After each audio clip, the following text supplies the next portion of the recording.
আমার আহামরি বড় কোনো দুঃখ নেই, আবার হয়তো আছে, প্রকাশ্য কিংবা গোপনে। তবুও আমার দুঃখ শুনতে ভালো লাগে, পড়তে ভালো লাগে, আর দুঃখ নিয়ে লিখতেই আমার বেশি স্বাচ্ছন্দ্য বোধ করি। আমি সুখী মানুষের চেয়ে দুঃখী মানুষের সঙ্গ বেশি পছন্দ করি। কেন জানেন?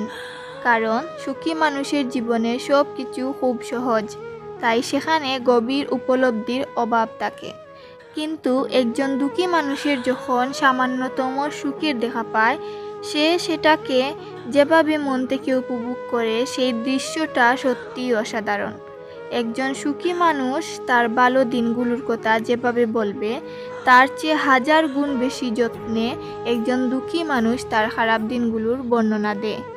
সেই বর্ণনায় কোনো মেকি ভাব থাকে না, তাকে এক অদ্ভুত মায়া আর জীবনের আসল সত্য। আমি সেই যত্ন নিয়ে বলা কষ্টের কথাগুলোই শুনতে ভালোবাসি।